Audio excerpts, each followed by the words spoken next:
बिस्मिल्लाहिर्रहमानिर्रहीम, अस्सलाम वालेकुम, गुड मॉर्निंग, सुबह खैर। सुबह के रंग एम न्यूज़ के संग में मैं हूं नाज़िश खटक और मेरा साथ दे रहे हैं नजमुस साकिब। उम्मीद है आप सब लोग खैरियत से होंगे, जहाँ पर भी होंगे खुशबाश होंगे। ख़वातीन और हज़रात, आप सभी को हमारी तरफ से बहुत बहुत नया इस्लामी साल मुबारक हो। आज है यकम मुहर्रमुल हराम 1448 हिजरी और सबसे पहले बात करते हैं मुहर्रमुल हराम के हवाले से।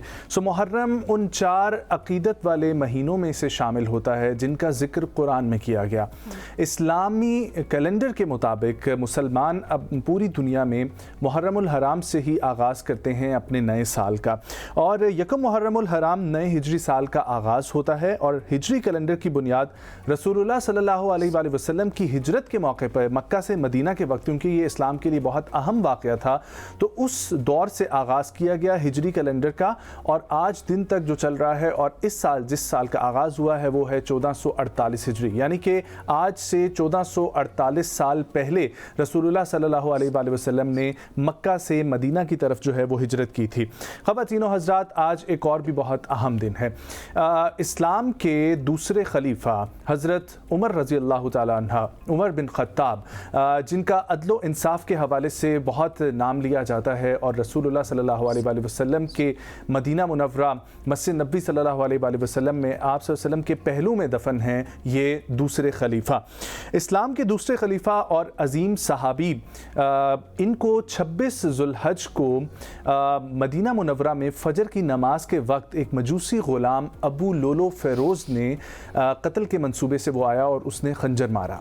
जब उसने खंजर मारा तो तकरीबन 3 दिन 4 दिन काफ़ी ज़ख्मी रहे, अलालत में रहे, और फिर उसके बाद कुछ रवायात में आता है 30 ज़िलहज को, और बहुत सारी रवायात में आता है कि यकम मुहर्रमुल हराम को हज़रत उमर रज़ी अल्लाह तआला अन्हु की शहादत हुई थी।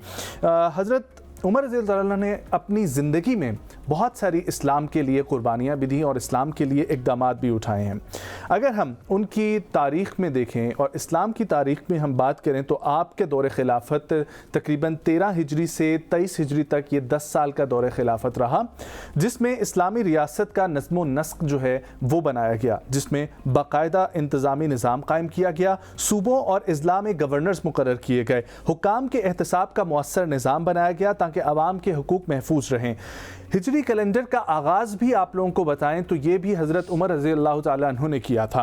मुसलमानों के लिए पहला बाकायदा तौर पर हिजरी कैलेंडर मुरतब किया गया और इस्लामी साल का आगाज़ मुहर्रम से किया गया, क्योंकि मुहर्रम जो है वो पहले भी अरब के यहाँ पहला महीना मुकर्रर किया जाता था, क्योंकि उससे पहले हज होता था और हज के फ़ौरन बाद जो है नए कामों का और नई तरीके से चीज़ों का आगाज़ होता था। लेकिन हज़रत उमर रज़ी अल्लाह तआला अन्हु ने रसूलुल्लाह सल्लल्लाहु अलैहि वसल्लम के इस दुनिया से पर्दा फरमाने के बाद अपने दौर में तमाम तर सहाबा से और गवर्नर से मुशावरत के बाद कि हमारा एक इस्लामी साल होना चाहिए, एक हिजरी कैलेंडर होना चाहिए, इसलिए तकरीबन अपने दौर से पहले जाके रसूलुल्लाह सल्लल्लाहु अलैहि वसल्लम की जो हिजरत का मौका था उस वक्त पर ये दिन मुकर्रर किया गया कि उस दिन से हम लोग हिजरी कैलेंडर का आगाज़ करेंगे। और फिर इस तरीके से वो 13 साल गुजरने के बाद जब 13 से 23 हिजरी के दरमियान हज़रत उमर की खिलाफत थी तो उस वक्त पहला हिजरी जो है वो कैलेंडर बनाया गया, और वो था रसूलुल्लाह सल्लल्लाहु अलैहि वसल्लम की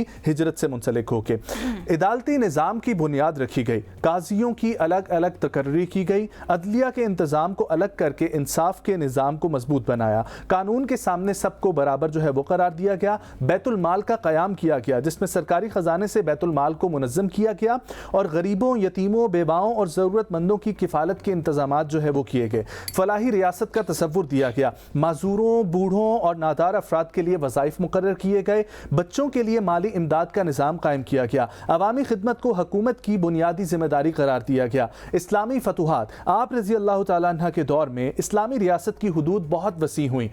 पर्शियन एम्पायर का एक बहुत बड़ा हिस्सा इस्लाम कबूल करके इस्लामी रियासत का हिस्सा बना। इजिप्ट, ईरान, सीरिया और यरूशलेम समेत कई अहम इलाके फतह हुए। अमन इंसाफ की बात करें तो रातों को खुद गश्त करके आप रज़ी अल्लाह तआला अन्हा ने अवाम के हालात मालूम किए। हुक्मरान होने के बावजूद सादा ज़िंदगी गुजारी। अदल इंसाफ की वजह से आप रज़ी अल्लाह तआला अन्हा को फ़ारूक का लक़ब मिला, जिसका मतलब है हक़ और बातिल में फ़र्क करने वाला। अवामी मंसूबों की बात की जाए तो सड़कें, पुल, नहरें और मुसाफिर खाने तामीर करवाए गए, तिजारती और ज़री तरक्की के लिए इक़दामात किए गए, शहरों की मनसूबाबंदी और इंतज़ाम को बेहतर बनाया गया। गोया खुलासा ये है कि इस्लाम के दूसरे खलीफा हज़रत उमर बिन ख़त्ताब रज़ी अल्लाह तआला अन्हु ने इस्लामी रियासत को मजबूत किया, मुनज़्ज़म किया, फलाही रियासत की शक्ल दी। और आज जो आप और मैं इस 1448 हिजरी साल का आगाज़ कर रहे हैं, मुहर्रमुल हराम की बहुत अहमियत है। एक तो अहमियत इस्लामी एतबार से भी है और दूसरी अहमियत हम तमाम मुसलमानों में रसूलुल्लाह सल्लल्लाहु अलैहि वसल्लम के खानवादे के साथ, जो उनके नवासे हज़रत हुसैन रज़ी अल्लाह ताला अन्हा और उनके अहलो अयाल के साथ जो कुछ किया गया, उसके हवाले से भी बहुत अहमियत का हामिल रखता है। ये एक रंज का महीना है, ये एक गम का महीना है, इसलिए कोशिश करें कि इसको रंज और गम के साथ ही मनाया जाए। और बहुत ज़्यादा खुशी नहीं होनी चाहिए मुहर्रमुल हराम में। अगर कोई ज़ाती खुशी भी है महसूस होती है तो मुहर्रम के अयाम का एहतराम करते हुए उसको रोक लें और मुहर्रम के बाद उसका आगाज़ करें। आइए प्रोग्राम का बाकायदा आगाज़ करते हैं। क्या आपने हिस्ट्री याद दिला दी। और इनफैक्ट मुझे अभी आपकी बातों से ये मैं सोच रही थी कि मेरी तरह बहुत सारी अवाम भी ये सोचती होगी कि जो उम्र फ़ारूक का ज़माना था, जैसे वो हाकिम थे, क्या ही हो अगर हमें वैसे हाकिम मिल जाए।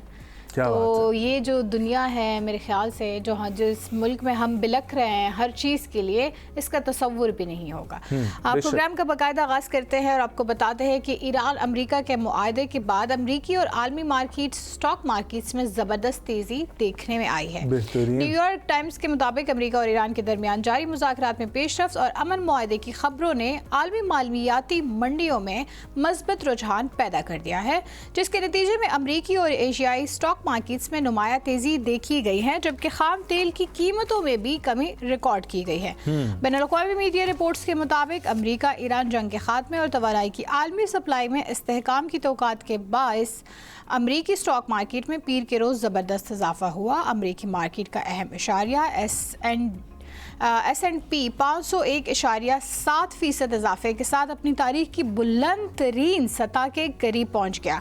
टेक्नोलॉजी कंपनियों पर मुश्तमिल नेस्डेक में 3.1% इजाफा रिकॉर्ड किया गया, जबकि डाउ जोन्स इंडस्ट्रियल एवरेज तकरीबन 0.9% इजाफे के साथ नई रिकॉर्ड सतह पर बंद हुआ। इनफैक्ट पाकिस्तानी मार्केट में भी मैंने कल सुना है कि बहुत अच्छी जो है वो पेशरफ देखने में आई है, तेज़ी देखने में आई है। और हम भी हमेशा से वैसे यही बात है, इन तमाम तर चीज़ों में बहुत डिपेंड कर रहा होता है आपका बिजनेस, आपकी इकोनॉमी, और जिस तरफ हवा चल रही होती है उस तरफ फिर बिजनेसमैन ने अपना रुख करना होता है, इकोनॉमी को कंट्रोल करना पड़ता है।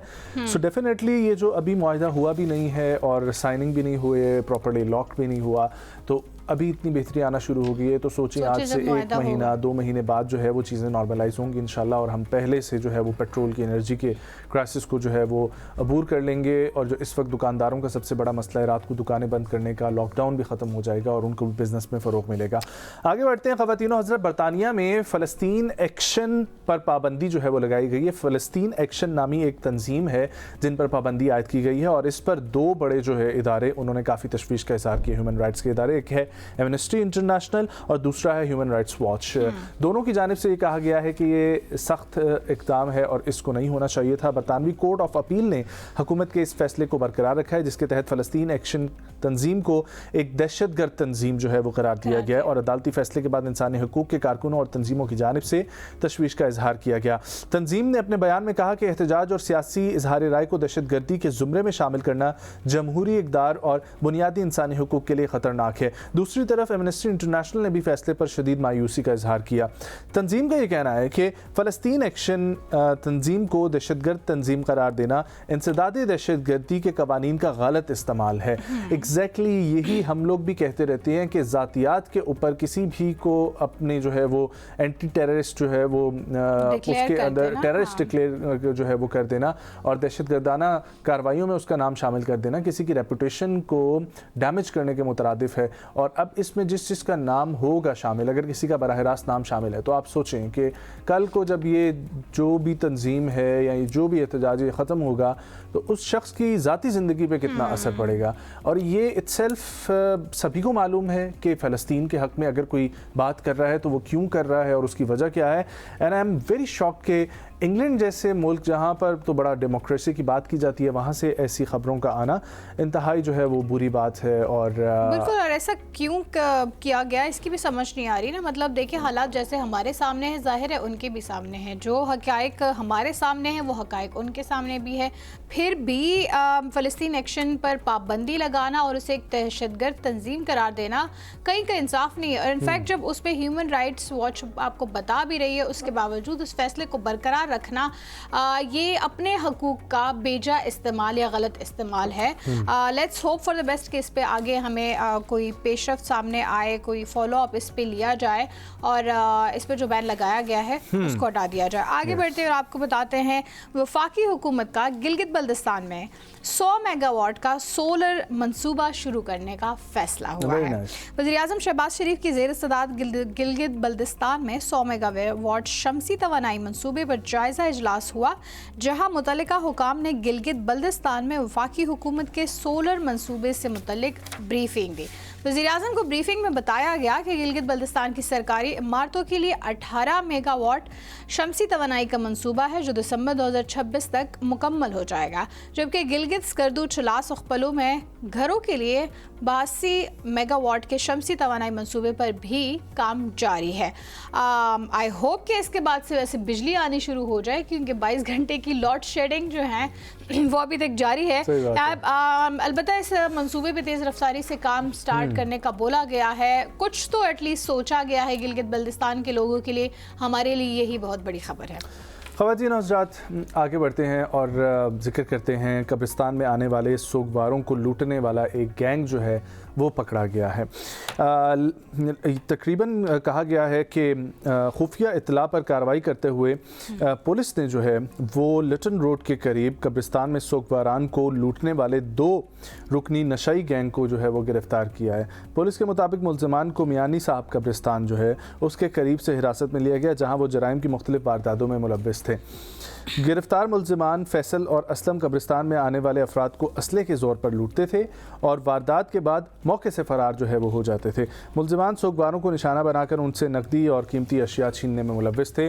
अगर आप लोग भी जाएं कब्रिस्तान में तो ध्यान रखा करें, कब्रिस्तान में भी वैसे लोगों ने नहीं छोड़ा, लोग मतलब इवन कब्रिस्तान मर के भी वहाँ पे आ रहे हैं और फिर भी जो है ना, सोचे मतलब आपने कब्रिस्तान को नहीं बख्शा तो फिर हम क्या ही कह सकते हैं कि आप क्या चीज़ ही बख्श सकते हैं। वहाँ जो लोग आते हैं वो दुआ के लिए आते हैं, ज़ाहिर गम और रंज में निढाल होते हैं, और उन तक को आपने नहीं बख्शा तो आप इंसानियत की क्या ही बात, हम इससे आगे बड़ी बात क्या ही कर सकते हैं। इंसानियत तो रही ही नहीं फिर। आगे बढ़ते हैं जी। वैसे अफसोस होता है ऐसे वाक़यात सुन के। जापानी मदाहों का बीच सड़क पर तहजीब याफ्ता जश्न सोशल मीडिया पर वायरल हो गया। परसों हमने आपको बताया था कल के फीफा वर्ल्ड कप के दौरान उन्होंने जब मैच ख़त्म हुआ तो सफाई के ज़रिए जो है एक सोशल मीडिया पे एक वायरल वीडियो में हमने देखा, जिसकी वजह से उनकी काफ़ी धूम सोशल मीडिया पे नज़र आई। और अब एक और ऐसा ही वाक़या सामने आया है जो उनके तहज़ीब व तमद्दुन और एक जो मैनर तरीका होता है सोसाइटी में रहने का, उसको शो करता है। फीफा वर्ल्ड कप 2026 में नीदरलैंड के ख़िलाफ़ जापान के सनसनीखेज़ 2-2 गोल से ड्रॉ मुकाबले के बाद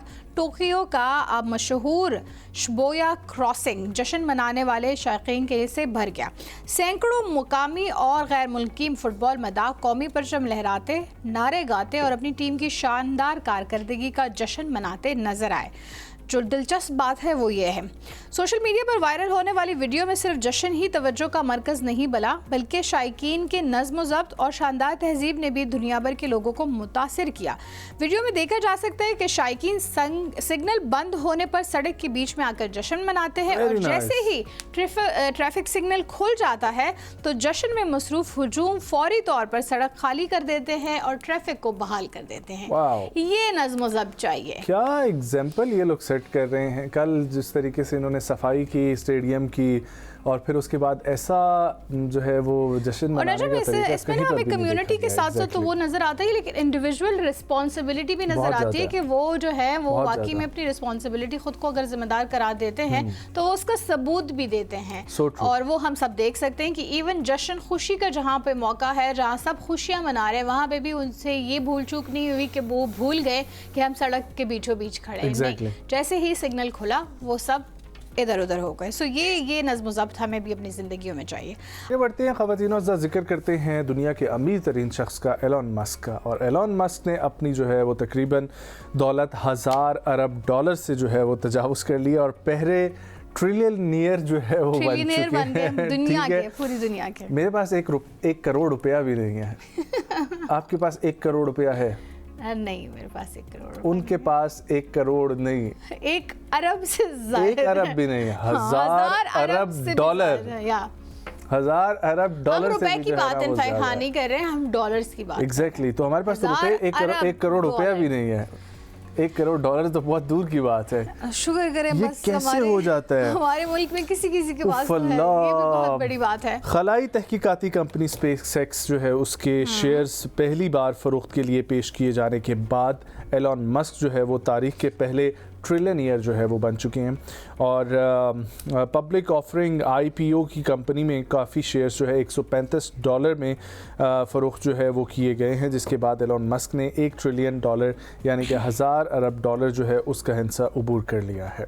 वाह जी, क्या और बात। इसके नतीजे में 75 अरब डॉलर इकट्ठे किए, जिसके बाद कंपनी की मालियत 1.77 ट्रिलियन डॉलर तक जो है वो इस वक्त पहुंच चुकी है। भले ही हमारे पास ना हो इंडिविजुअल सतह पे, मेरे और आपके पास, लेकिन हम चाहेंगे कि हमारी सरकार के पास ज़रूर हो। 1 ट्रिलियन डॉलर उनके पास भी नहीं होगा। हम चाहेंगे कि हो, हम चाहेंगे कि हमारा मुल्क इतनी तरक्की करे कि हमारे तो चाहना ही है तो हम अपने लिए क्यों ना चाहें। हाँ, ये बात आपकी ठीक है, तो हुकूमत के लिए क्यों चाहें? लेकिन आई थिंक मुल्क को पहले रखना चाहिए ना। मुल्क के लिए चलो हो जाए, लेकिन हाँ। हुकूमत नहीं, हुकूमत के लिए नहीं। ऑफ कोर्स मैं भी चाह रही हूँ कि हमारे मुल्क के लिए हो, हमारा मुल्क कुछ भला हो, हमारा ना सही, हमारे आने वाली जो नस्लें हैं उनका ही भला हो जाए तो भी हम खुश हैं। सही। Let's take a break ji. Break से वापस आएंगे, कंटिन्यू करेंगे अपने प्रोग्राम को। कहीं मत जाएं, हमारे साथ रहिए।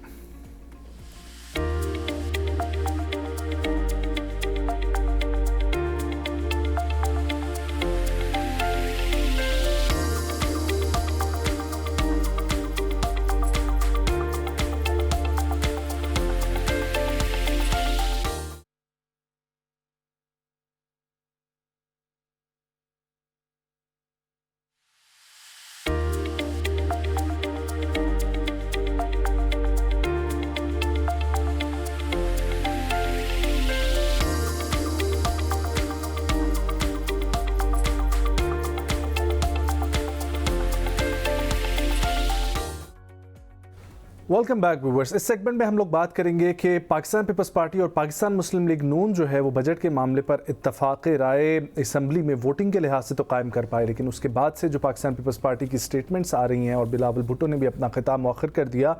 लेकिन कल हमने कादिर पटेल साहब को भी सुना, उसके अलावा और मुख्तलिफ पाकिस्तान पीपल्स पार्टी के जो मेंबरान थे उनकी भी गुफ्तगू सुनी, तो वो खुश नहीं नज़र आ रहे, जिसमें शर्मिला फारूकी साहिबा ने पर्टिकुलरली यूथ के हवाले से जो जिक्र किया और एक उन्होंने जायचा बना कर दिया कि यहाँ पर 40 रुपये का समोसा है मार्केट में और 32 रुपया पर यूथ पे आ रहा है, जिस हिसाब से रखा गया है बजट में यूथ का मयार। और फिर दूसरी तरफ हमने देखा तो बिलावल भुट्टो साहब और पाकिस्तान पीपल्स पार्टी जो सरकारी तनख्वाहों में इजाफा है 7%, उसके भी खिलाफ थे। उन्होंने कहा कि कम अज़ कम जो है वो इजाफा बढ़ना चाहिए और 15% या इससे भी ज़ायद जो है वो होना चाहिए था। तीसरी तरफ गिलगित बल्तिस्तान में हुकूमत बनाने का जहाँ तक मामला था उस पर जो डेडलॉक्स आ रहे थे, तो right after budget Bilawal Bhutto साहब ने अपने पीपल्स पार्टी के जो बाकी कारकुनान थे उनके हमरा गुफ्तगू करते हुए ये कहा कि जब आपको मसले दरपेश आते हैं, आप मसाइल में फंसते हैं, आप पाँव में पड़ जाते हैं और जैसे वो मसला हल हो जाता है तो आप गले में जो है वो हाथ रख लेते हैं। पाकिस्तान पीपल्स पार्टी और पाकिस्तान मुस्लिम लीग नवाज दो बड़ी जमातें जो इस वक्त हुकूमत में बैठी हैं और ये बहुत ज़रूरी है कि इनका अलायंस अगर कायम रहता है तभी ये हुकूमत चलती रहेगी, ताकि जो मौजूदा पॉलिसीज़ का तसलसल है वो कायम रहे। दूसरी तरफ हमारे मुल्क में पहली दफ़ा इस दफ़ा ये होगा कि अगर ये हुकूमत और ये इस वक्त के प्राइम मिनिस्टर अपने टेन्योर मुकम्मल कर लेते हैं तो शहबाज शरीफ पहले वज़ीर आज़म पाकिस्तान बन जाएंगे जो 5 साल मुकम्मल करेंगे। ऐसा बहुत सारे लोग चाहते हैं कि ना हो। 2.5 साल बाद इस मुल्क में प्राइम मिनिस्टरशिप चेंज होने का तमाशा आप और मैं सब देखते हुए आए हैं, चाहे वो पाकिस्तान पीपल्स पार्टी के साथ हो, पाकिस्तान मुस्लिम लीग नवाज के साथ या पाकिस्तान तहरीक इंसाफ के साथ। अब क्या दोबारा से ये रवायत जो है वो अपनाई जानी है, इसीलिए शायद मामला जो है वो किसी और जानिब जा रहे हैं। क्या कोई पाकिस्तान पीपल्स पार्टी की तरफ से वज़ीर आज़म आ सकता है, क्या मामला हो सकते हैं, इसी पर बात करने के लिए हमें अब से थोड़ी देर बाद ज्वाइन करेंगे पाकिस्तान पीपल्स पार्टी के सीनियर रहनुमा। लेकिन उससे पहले ज़रा हम लोग देखें कुछ बयानात को, तो वो मैं आपको बताना चाहूँगा कि Pakistan People's Party budget team ने हालिया बजट पर अदम इत्मीनान का इजहार किया। ज़राए का कहना है कि बिलावल भुट्टो साहब को जो ब्रीफिंग में बताया गया कि मौजूदा बजट पीपी को वो शेयर करदा बजट से मुख्तलिफ है, तो उन्होंने कहा मौजूदा बजट और पीपी को शेयर करदा बजट में नुमाया फ़र्क नज़र आता है। वाज़ेह रहे कि इससे कबल पाकिस्तान किसान इत्तेहाद ने वफाकी बजट को मुस्तरद किया और उन्होंने हुकूमत को 30 जून तक का अल्टीमेटम दिया हुआ है और खाद और डीजल पर सब्सिडी का ऐलान न किया गया तो मुल्क की एहतजाज शुरू की जाएगी, ऐसा उनकी जानिब से कहा गया है। पाकिस्तान किसान इत्तेहाद के चेयरमैन खालिद हुसैन बांट ने बजट पर अपने शदीद रद्द अमल का इजहार करते हुए मुकम्मल तौर पर मुस्तरद कर दिया और कहा कि वज़ीर ख़जाना ने अपनी बजट तकरीर में किसान और वजारत का नाम लेना भी गवारा नहीं किया। हमें इस पर बात करने के लिए ज्वाइन कर रहे हैं पाकिस्तान पीपल्स पार्टी के सीनियर रहनुमा जनाब सैयद अखुंज़ादा चटान साहब। अस्सलाम वालेकुम चटान साहब, बहुत शुक्रिया प्रोग्राम में शामिल होने के लिए, उम्मीद आप खैरियत से होंगे। चटान साहब, इस वक्त एक्चुअली मामला रुका क्या हुआ है? कहा जा रहा है कि जो बजट आपको पहले दिखाया गया था और जो पेश किया गया उसमें वाज़ेह फ़र्क है, ज़रा बताइएगा कि क्या इस वक्त सिचुएशन है सर? बिस्मिल्लाहिर्रहमानिर्रहीम। देखिए जी, हम चाहते हैं कि जो इसका पूरा बोझ जो है हम अशरफिया पे डाल दे और हम गरीब आवाम को रिलीफ दे दे। हम चाहते हैं कि मरकज के साथ जो पैसों की कमी है, ये पैसे न ये सूबे से ले ले, न सूबे के तरक्याती बजट पे कट लगाए, न मरकज की तरक्याती बजट पे कट लगाए, बल्कि इतबियार को एक्टिव करे और अपना जो टैक्स अहदाफ है उसको पूरा करे। तो ये हमारे और हुकूमत की बुनियादी तौर पे इख्तिलाफ है, हम उसको कह रहे हैं। लेकिन हुकूमत जो है, जो बेनिफिट है, जो रिलीफ है, वो अशरफिया को दे रहे हैं और जो बोझ है वो गरीब आवाम पे डाल रही है। सर, आपको जो पहले बजट आपके सामने जो तजावीज़ रखी गई थी, जो पेश की गई थी, जिस पे आपने एग्री किया था, और उसके बाद अब जो चेंजेस आई हैं वो क्या क्या हैं? क्या आप लोगों ने बताया, उन्होंने आपको दिखाया था कि इस तरह से हदफ रखा जाएगा और इसको ये इस तरह से कंप्लीट किया जाएगा जिस पर आप लोगों ने एग्री किया था, और अब उसके मुतज़ाद एक चीज़ है? देखिए जी, हमारे ये जो कमेटी है इसमें शेरी रहमान साहिबा है, इसमें नवीद कमर साहब है और इसमें सलीम मांडीवाला है। डिटेल में तो इन लोगों को पता होगा, हमें तो इतना पता है कि हमें यकीन दिलाया गया था कि हम डायरेक्ट टैक्स का जो दायरा है उसको वसी करेंगे। जो पहले से लोग टैक्स देते हैं इस पे हम ज्यादा बोझ नहीं डालेंगे और इसके साथ साथ जो है हम जो अपने अखराजात को कम करेंगे, हम अदलिया के गैर ज़रूरी अखराजात को कम करेंगे, इस्टेब्लिशमेंट के गैर ज़रूरी अखराजात को कम करेंगे और हम इनडायरेक्ट टैक्स जो है इनमें इजाफा नहीं करेंगे। लेकिन अब देखने में ये आ रहा है कि वो जो वादे हमारे साथ किए थे वो पूरी नहीं हो रहे हैं। बजाय इसके कि अशरफिया पे ज़्यादा टैक्स लगाए, अशरफिया से पैसा ले ले, वो 50 करोड़ तक जो कमा रहे हैं उसको वो रिलीफ दे रहे हैं। जो बिजनेस क्लास में सफर कर रहे हैं उसको रिलीफ दे रहे हैं। जो क्रेडिट कार्ड इस्तेमाल कर रहे हैं इसको रिलीफ दे रहे हैं। और इसका सारा बोझ जो है पेट्रोल लीवी को बढ़ा के, गैस को बढ़ा के, बिजली के बिल को बढ़ा के, इनडायरेक्ट टैक्सों को बढ़ाते हैं, जिसका बोझ आवाम पे पड़ेगा, हर गरीब आवाम पे इसका बोझ पड़ेगा।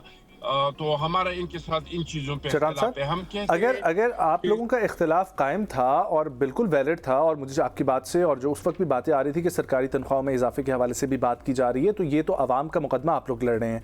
अगर ऐसी सिचुएशन थी तो कल असम्बली में भी बार बार यही बात हो रही थी कि आप लोगों ने क्यों शामिल हुए? फिर हुकूमत के आप अलायंस है, लेकिन आप लोग शामिल ना होते बजट के वक्त और आप लोगों को आखिर में मनाया गया तो 15 मिनट में जो है बिलावल भुट्टो साहब मान के चले गए। देखिए जी, अभी बजट पास नहीं हुआ है, अब तो असेंबली में बहस होगा, ये स्टैंडिंग कमेटी में जाएगा, इसके लिए सब कमेटी बनेगी। कोई 10-15 दिन बाद जाके बजट पे वोटिंग होगा। तो अभी तो बजट पे बहस हो रहा है, अभी बजट पास तो नहीं हुआ है। हमारी इनके साथ मुज़ाकरात चल रही है, हमारी इनके साथ बातचीत चल रही है और हमें उम्मीद है कि हम अपनी बात मनवा सकेंगे। लेकिन बहुत अच्छा होता कि अगर अपोजिशन भी इसमें हमारा साथ दे दे। अपोजिशन अपोजिशन का सिर्फ एक ही काम है कि असम्बली में आ जाते हैं और बस वही नारे लगा देते हैं कि हमें इमरान खान साहब से मुलाकात करने दी, ना बजट पे कह रही है कि गरीबों को कुछ मिला है कि नहीं है, महंगाई है कि नहीं है, तेल महंगा हुआ, सस्ता हुआ, बिजली का बिल ज्यादा हुआ, कम हुआ। इनका बस सिर्फ एक ही है कि इमरान खान साहब के साथ मुलाकात करवाई। आप लोगों ने अपोजिशन को दावत दी थी कि इस पर मिल बैठकर बात की जा सकती है और फिर अपने जो रिजर्वेशंस हैं वो इवन हम असेंबली में भी रख सकते हैं, लेकिन उनकी तरफ से कोई डिक्लाइन या उन्होंने एक्सेप्ट नहीं किया। आप ये कहना चाह रहे हैं या फिर उनको आप लोगों ने मुज़ाकरात की इस तरह की कोई दावत ही नहीं दी? भाई इसमें मुज़ाकरात का क्या है, वो अपोजिशन है, इसका ये काम है। हम तो फिर भी, लेकिन आप लोगों की इस टाइम पे जो सर चल रही है, जो उस वक्त चल रही है, वो अपने आप को बिल्कुल ऑपोजिशन तो वो हैं, लेकिन वो अपने आप को ऐसे फील करा रहे हैं जैसे वो विक्टिम है, हर चीज़ में उनके साथ ज्यादती हो रही है। तो आपको नहीं लगता कि आप उनको एटलीस्ट बॉल उनकी कोर्ट में फेंक दें, उसके बाद वो क्या अब उसका निकालते हैं निचोड़, वो तो उन्हीं पर डिपेंड करता है। देखिए जी, वो लोग मुज़ाकरात पे यकीन ही नहीं रखते हैं, वो सियासी जमात नहीं है, वो तो एक पेन पाल और है। उसको तो कई बार हमने मुज़ाकरात की दावत दी है। हमने तो जब इलेक्शन हुआ और पोजीशन इस तरह बना कि कोई एक पार्टी खुद से हुकूमत नहीं बना सकती थी, इस टाइम पे भी हमने दावत दिया था पीटीआई को कि हम तो हुकूमत में शामिल नहीं होना चाहते हैं, लेकिन आप लोगों की आददी अक्सरियत ज़्यादा है, अगर आप लोग हुकूमत बनाना चाहे तो हम अपना वोट आप लोगों को दे सकते हैं। लेकिन वो कह रहे थे कि हम तो डीजीआई से हाथ मिलाएंगे, हम तो बातचीत करेंगे तो आर्मी चीफ से करेंगे, तो हम तो न तो डीजीआई है और ना हम आर्मी चीफ है। तो वो तो आर्मी चीफ और डीजीआई के अलावा न किसी के साथ बैठना चाहते हैं, न किसी के साथ बातचीत करना चाहते हैं। ठीक है, लेकिन वो हमारे साथ बैठे या नहीं बैठे, हम उसको दावत दे दे या नहीं दे दे, वो अपोजिशन है।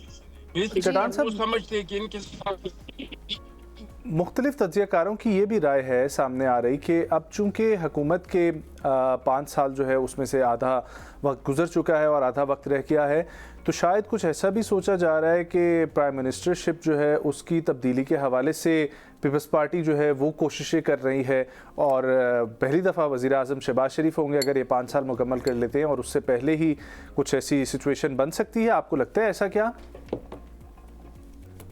आपकी आवाज़ थोड़ी सी कट गई, मैंने आपका जी। अच्छा चट्टान साहब, मैं ये पूछना चाह रहा हूँ कि मुख्तलिफ तज्ज़ियाकारों की ये राय है कि शहबाज शरीफ साहब पहले वज़ीर आज़म होंगे अगर वो 5 साल मुकम्मल कर लेते हैं। 2.5 साल गुजर चुके हैं, आधा वक्त रह गया है, मुस्लिम लीग नून की हुकूमत देख चुके हैं और आप लोगों को भी काफ़ी मसाइल हैं उससे, तो वो मामलात किसी और तरफ जा सकते हैं प्राइम मिनिस्टरशिप की तब्दीली के हवाले से, या कुछ और मामला जिस तरीके से आपने खुद कहा कि पाकिस्तान तहरीक इंसाफ को भी आप लोगों ने पहले कहा था कि आए मिलकर हुकूमत बनाते हैं।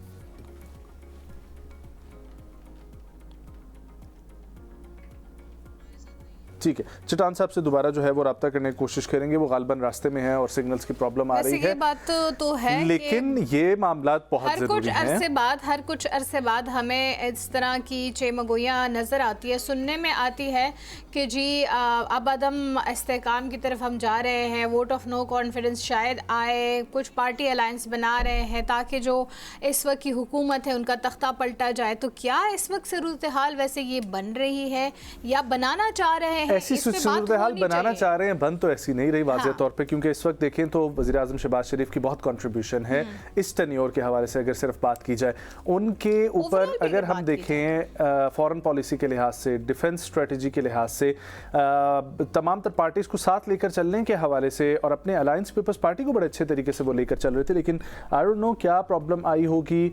लेकिन बज़ाहिर अगर पीपल्स पार्टी के रहनुमाओं को सुने, बिलावल भुट्टो को सुने, तो वो तो जो मुकदमा पेश कर रहे हैं वो साउंड ऐसा करता है कि आवाम की बात की जा रही है, चाहे वो सरकारी तनख्वाह में इजाफे की बात हो या अशराफिया के ऊपर जो टैक्स लगाने की बात है। और फिर दूसरी तरफ में ये वाली बात भी बड़ी अजीब है कि आप जो ज़राअत से मुंसलिक लोग हैं वो एक तो टैक्स भी नहीं देते, और फिर दूसरी, अच्छा चट्टान साहब, वज़ीर आज़म शहबाज शरीफ साहब के हवाले से मैं सवाल कर रहा था कि कुछ तज्ज़ियाकारों की राय है कि आधा वक्त गुजर गया, आधा वक्त रह गया, तो उनकी प्राइम मिनिस्टरशिप भी जा सकती है, क्योंकि अगर वो प्राइम मिनिस्टरशिप मुकम्मल करते हैं तो पहले वज़ीर आज़म होंगे 5 साल मुकम्मल करने के। और आपने भी ये बात की कि पाकिस्तान तहरीक इंसाफ को आप लोगों ने पहले दावत दी थी कि आए हुकूमत बनाएं, तो पाकिस्तान पीपल्स पार्टी किधर इस तरफ तो नहीं आहिस्ता आहिस्ता ड्रिफ्ट हो रही कि अब जो है वो हुकूमत जो है वो PDM की है, तो बस चलो अब एक वज़ीर आज़म ख़त्म हुआ तो दूसरे को लाया जाए, या पीपल्स पार्टी को जो है वो टेक ओवर करने दिया जाए? ऐसी कोई सिचुएशन तो नहीं बनती हुई नजर आ रही है आपको?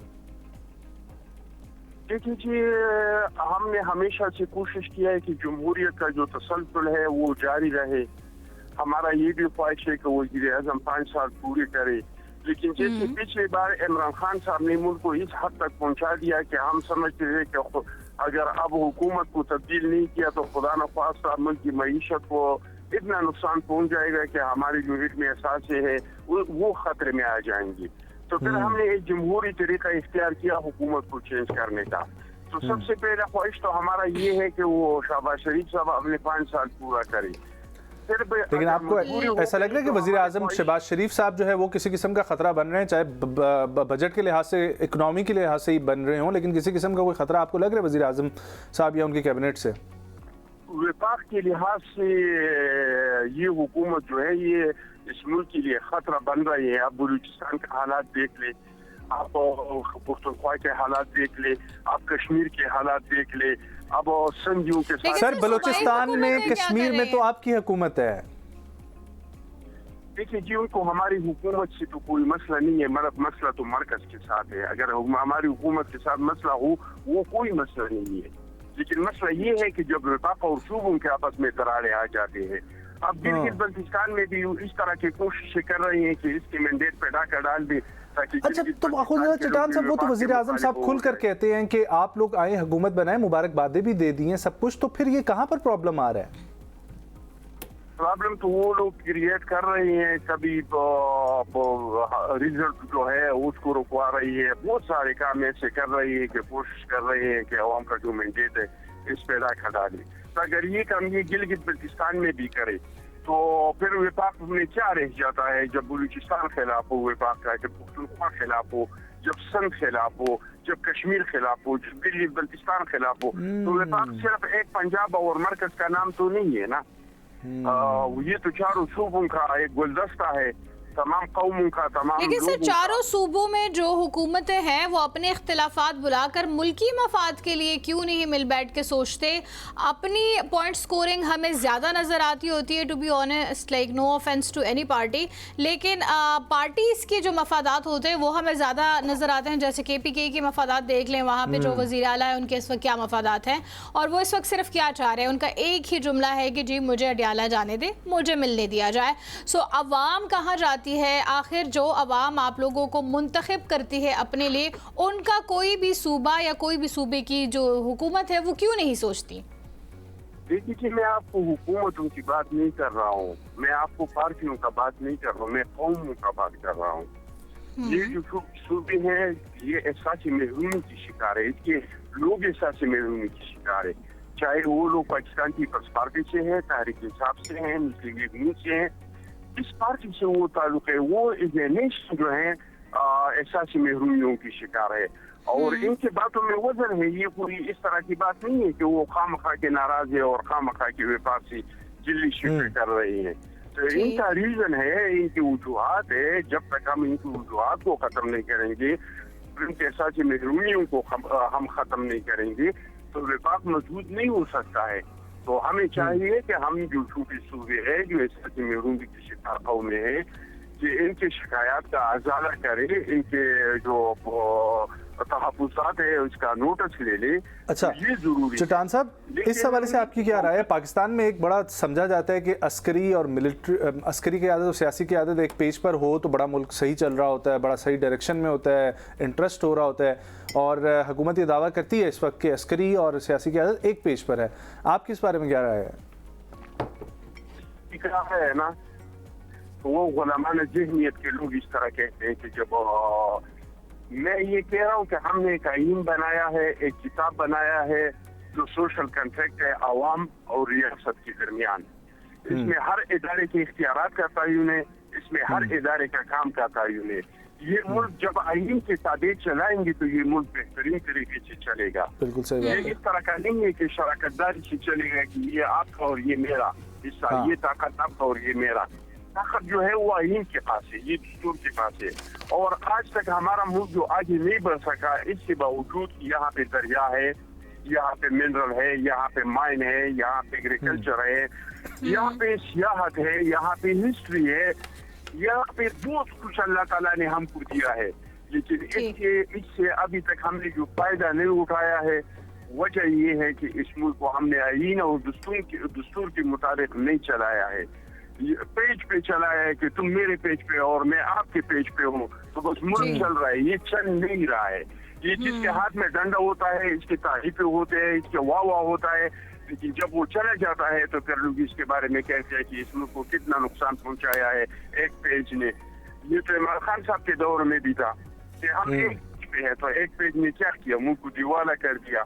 हम हर रोज इस पे टॉक शो कर रहे थे कि खुदा न खास्ता कल मुल्क जो है श्रीलंका बनने वाला है, परसों बैंक करप्ट होने वाला है। इस हद तक वो एक पेज ने पहुंचाया था।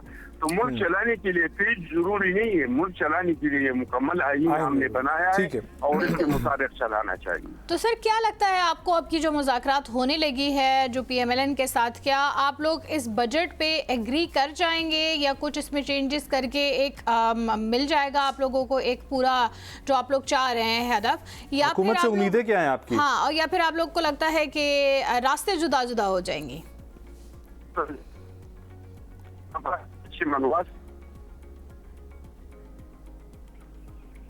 आपकी आवाज़ मुनक़ता हो गई थी, मेरे ख्याल है लाइन ड्रॉप हो गई है। ख़वातीन और हज़रात, वैसे भी हमारे पास हेडलाइंस का वक्त होने वाला है, तो एंड पे इसको यूं ही रैप अप करेंगे कि मुल्क के लिए ये बहुत ज़रूरी है कि जमहूरियत का तसलसल कायम रहे। पाकिस्तान पीपल्स पार्टी इस बात को मानती है। वफाक की बहुत सारी ड्यूटीज़ होती हैं जो उनको अदा करनी चाहिए, but on the other hand सूबाई हुकूमतों का भी किरदार है कि वो अपने लोगों को संभाले, अपने लोगों की गाइडेंस करे और उनको सही गलत का फ़र्क बताए। तक इख्तियारात बलूचिस्तान के अंदर पीपल्स पार्टी की हुकूमत है। आज़ाद कश्मीर में इस वक्त जो सूरत हाल चल रही है, आवाम की बात सुननी है, आवाम को समझाना है, जो कुछ करना है वफाक के साथ ताउन सूबाई हुकूमत नहीं करना है। वो सूबाई हुकूमत किसकी है? पाकिस्तान पीपल्स पार्टी की है। इसलिए पाकिस्तान पीपल्स पार्टी को ये सोचना चाहिए कि जमहूरियत का तसलसल कायम रहने के लिए जिन चीज़ों की ज़रूरत है, क्या वो खुद भी उन आला इक़्तिदार के ऊपर पूरे उतर रहे हैं या नहीं उतर रहे, या फिर जो है वो पावर गेम है और पावर गेम के अंदर तो फिर कुछ भी होता रहता है। एक हेडलाइन शामिल करते हैं, हेडलाइन से जब वापस आएंगे फिर कंटिन्यू करेंगे। आके हमारे साथ रहिए।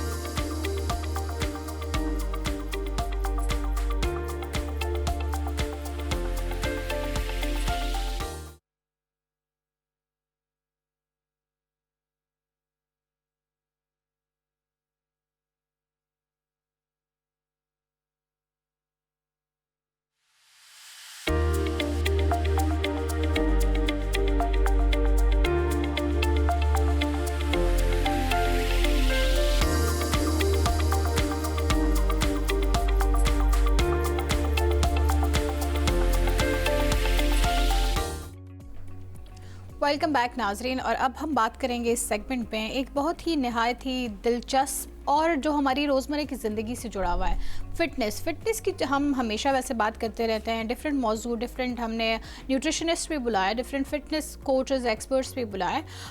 उनसे हम जब भी बात करते हैं हम फ़िटनेस और तर्ज़ ज़िंदगी ही करते हैं। अब जिम आपने कब जाना है, क्या आपने जिम में वर्जिश करनी है, इनफैक्ट स्ट्रेंथ ट्रेनिंग, और ये तो वैसे भी आजकल ज़्यादा इम्पॉर्टेंट हो गया कि 30 एज को क्रॉस करने के बाद आपने स्ट्रेंथ ट्रेनिंग ज़रूर करनी है। लेकिन स्ट्रेंथ ट्रेनिंग की भी अपनी एक साइंस है पूरी, उसको समझ के करना बहुत ज़रूरी है, और कुदरती तौर पर अपने मसल्स को जो है एनहेंस करना ये बहुत ज़रूरी है। लेकिन दूसरी तरफ ही अगर हम देखें तो कुछ लोग बहुत जल्दी नताइज लेने के चक्कर में स्टीरॉइड्स का इस्तेमाल करते हैं। अब ये स्टीरॉइड्स क्या होते हैं और इनके हमारी ज़िंदगी पर कैसे असरात मुरतब होते हैं और कितने मुज़र असरात होते हैं, इनफैक्ट हमारा जिगर, हमारे हार्मोन्स और पूरी जो बॉडी की एक साइकिल होती है, इम्यून सिस्टम होता है, वो कैसे इससे अब्रप्ट हो जाता है, इस पर बात करने के लिए हमारे साथ मौजूद हैं खान सालार, फिटनेस कोच हैं, बहुत अपना एक नाम कमा चुके हैं। लेकिन जाहिर सी बात है हमारे यहाँ पाकिस्तान में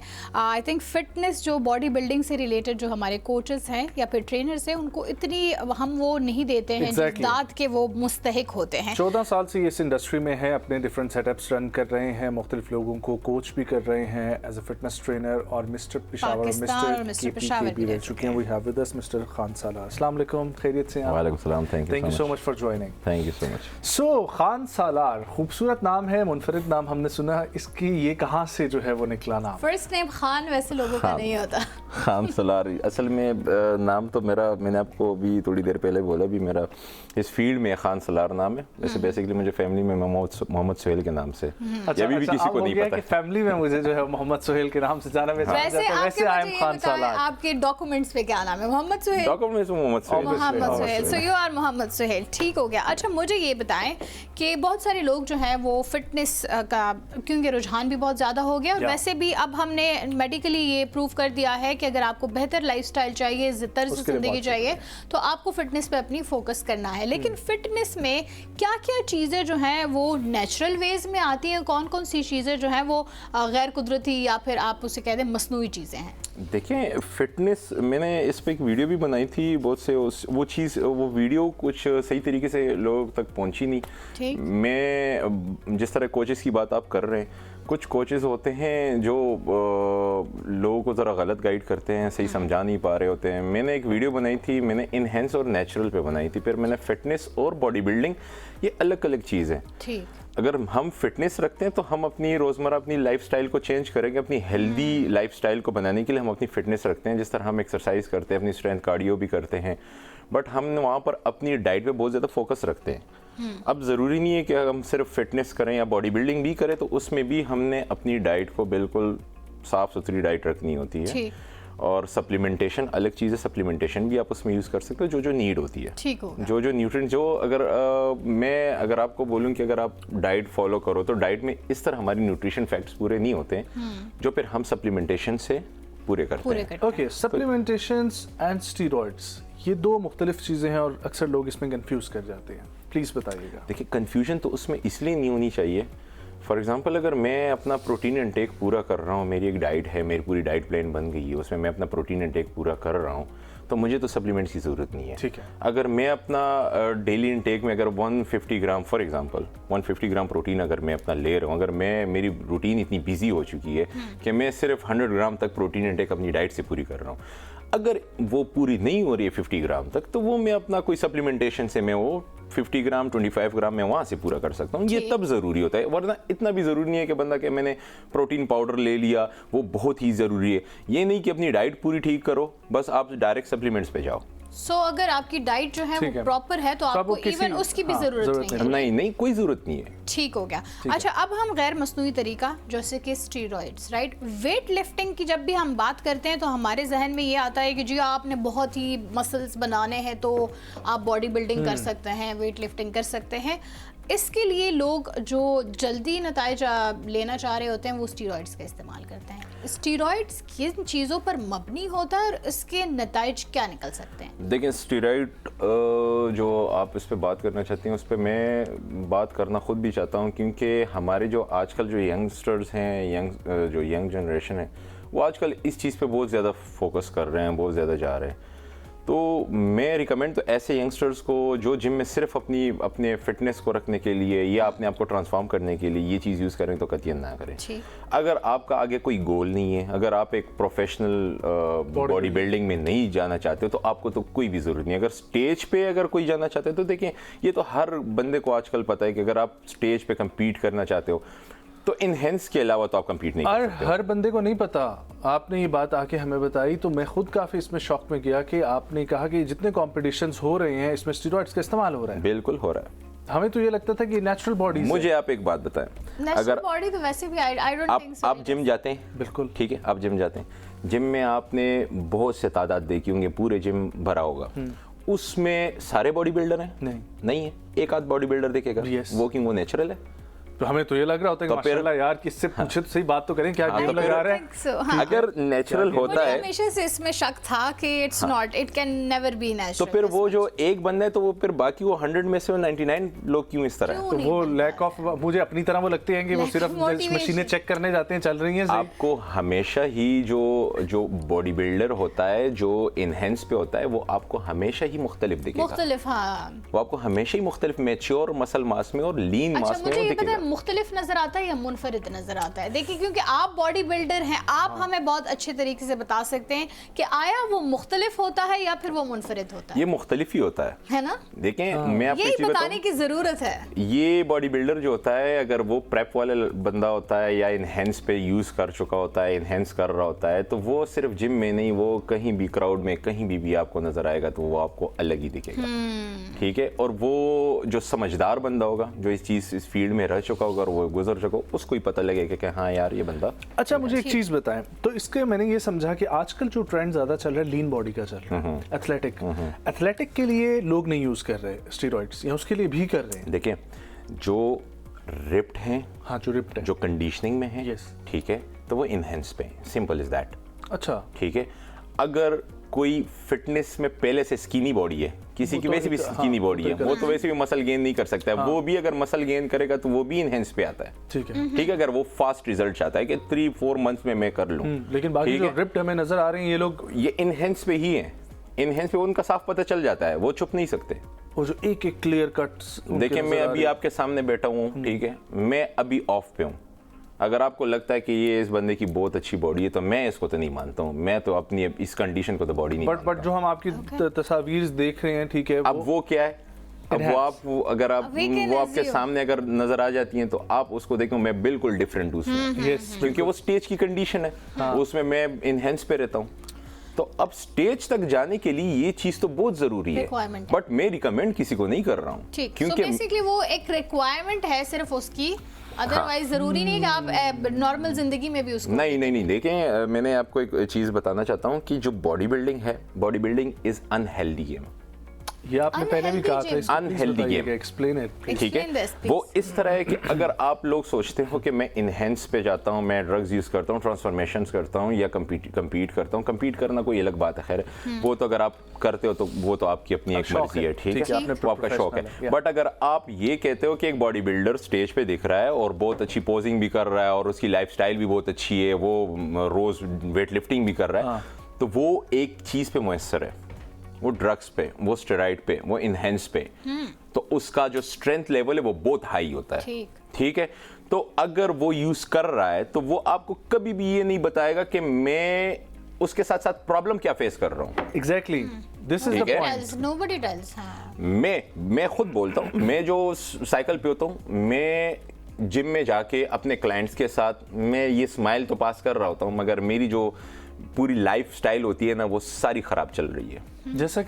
जैसा कि अगर मैं कहीं किसी से बात कर रहा हूँ, मैं एकदम से एग्रेसिव हो जाता हूँ। ठीक है, मैं रात को सोता हूँ तो मेरी नींद खराब हो सकती है।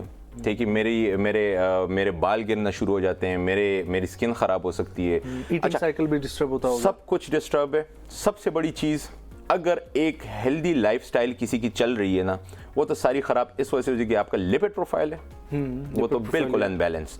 अगर आपको कोई कोच बता भी रहे कि आप स्टेरॉइड यूज करो और आप प्रेप करो, आप बिल्कुल ठीक रहोगे, तो आप उस साइकिल के दौरान आपकी सपोर्टिव टाइप चीजें चल भी रहेंगी। फॉर एग्जांपल फिश ऑयल चल रहा है, NAC चल रहा है, साइट्रस बेरकोमाइड चल रहा है, ये सारी चीजें अगर आप अपने लिपिड प्रोफाइल के लिए सारे नियासिन विद फ्लश आजकल लोग यूज करें कि मेरा लिपिड प्रोफाइल बहुत स्ट्रॉन्ग हो, तो अगर वो यूज कर रहे हैं और उस दौरान वो बिल्कुल बैलेंस चल रहा है, तो वो सिर्फ सप्लीमेंटेशन के थ्रू ही बैलेंस चल रहा है। जैसे ही आप खत्म करोगे 3-4 महीने बाद दोबारा टेस्ट करो, सारा अनबैलेंस है।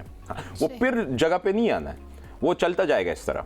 आपको जंक फूड्स भी खा लो, अगर आप ड्रग से ऑफ भी करो, कोई जंक फूड थोड़ा बहुत खा लिया, फिर आपका लिपिड प्रोफाइल खराब। बेसिकली स्टेरॉइड्स बनता किस चीज से है? ये क्या प्रोडक्ट होती है जो आप अंदर लेते हैं जिसकी वजह से डिस्टर्ब हो जाते हैं? कुछ ड्रग्स जो होते हैं, कुछ स्टेरॉइड जो इसमें हैं, जो बहुत ज्यादा एनहेंस पावर देते हैं लोगों को, तो वो बेसिकली हमारे लिए तो बने नहीं है, वो तो एनिमल प्रोडक्ट्स हैं। ठीक है, उसको फिर रिसाइकल बना के उसको जो है ना फॉर ह्यूमन यूज के लिए बनाया हुआ है। बट चीज तो वही है, सिर्फ नाम चेंज कर दिया है, थोड़ा सा कंपाउंड चेंज कर दिया, थोड़ा सा कंपाउंड को कम कर दिया है। रिसेंटली पाकिस्तान में एक फिल्म आई है ज़ोंबी, ठीक है, अगर आपकी नजर से नहीं गुजरी, उसमें भी ये कहानी इस्तेमाल हुई है कि स्टेरॉइड्स दे रहा था, लेकिन वो एट द एंड था भी रैट्स के लिए यूज किए जा रहे थे। अब सिंपल चीज है, आपने ये बात की ना, जिस तरह ज़ोंबीज, ठीक है, तो ज़ोंबीज को वो जो मेडिकेशन वगैरह यूज कराते हैं, तो वो तो बिल्कुल अपना दिमाग सब कुछ खो जाते हैं, आउट ऑफ फोकस, अलग ही चीज पे फोकस हो जाते हैं, ठीक है, एग्रेसिव मूड में चले जाते हैं। मैं इन बॉडी बिल्डिंग को वही एक नाम देना चाहूंगा,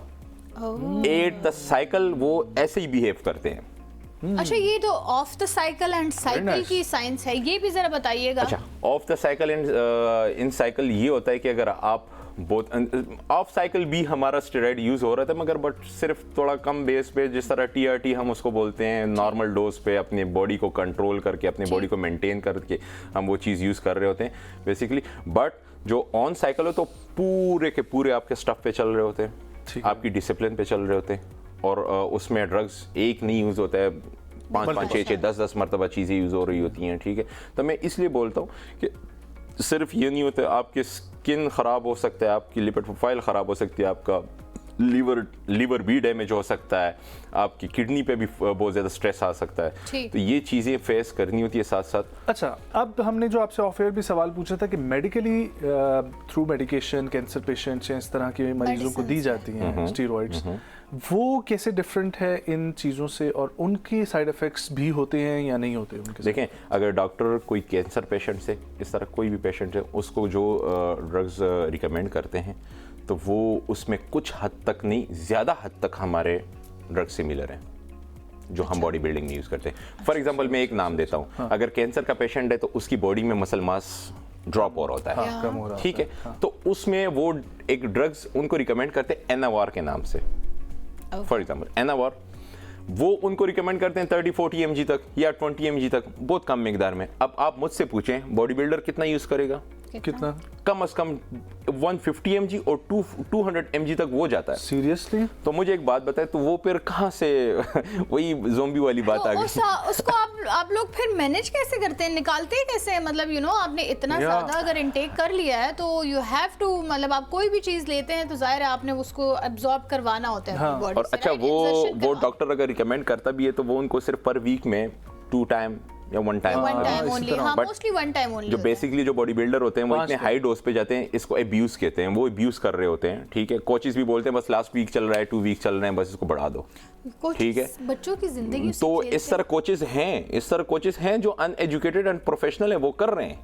और आजकल तो ये चीज चल रही है, किसी ने एक कंपटीशन खेल ली तो वो उस्ताद बन गया, हाँ, क्योंकि उसने सारा प्रेप कर लिया, वो दूसरों को बोले मैंने तो कर लिया। अच्छा, और हमारे जो बच्चे हैं, जो हमारे जो यंगस्टर है, वो इतने बेवकूफ़ हैं यार। आप उस लड़के को ना देखो, आप उसके कोच को देखो। अगर वो किसी कोच से तैयारी कर चुका है, वो किसी कोच के अंडर ट्रेनिंग कर चुका है, वो उसने उसको इस स्टेज तक पहुंचाया हुआ है ना, तो आप पहले उसके पास जाओ ना कि इस लड़के के पास आओ। उसको तो इतना नॉलेज नहीं होगा, नॉलेज तो उसको ज्यादा होगा, क्योंकि वो उसको प्रेप करा चुका है, ठीक है। फिर अगर आप उसके पास जाते हो, उसके साथ बैठ के उससे चीजें डिस्कस करके फिर अगले बंदे से किसी और से पूछो जो बहुत प्रोफेशनल हो, जिसको इन चीज़ों का आइडिया हो, कोई मेडिकली उस चीज़ की अप्रोच कर सकता हो। Well, you are the first one जिसने इस चीज़ को एक्सेप्ट किया और हमें बताया कि ये डैमेजिंग तो है ही, लेकिन इसको लोग कितना वाइडली यूज करते हैं, लोग इसको फिर छुपाते क्यों हैं? सर ये और छुपाते भी हैं। अब बहुत से लोग यही बोलते हैं, अगर कोई ड्रग्स वगैरह यूज कर भी रहा होगा तो वो क्या, मैं नेचुरल हूँ। बिल्कुल ऐसे हर जगह हम यही तो कोई भी ये चीज़ें ओपन नहीं करता है।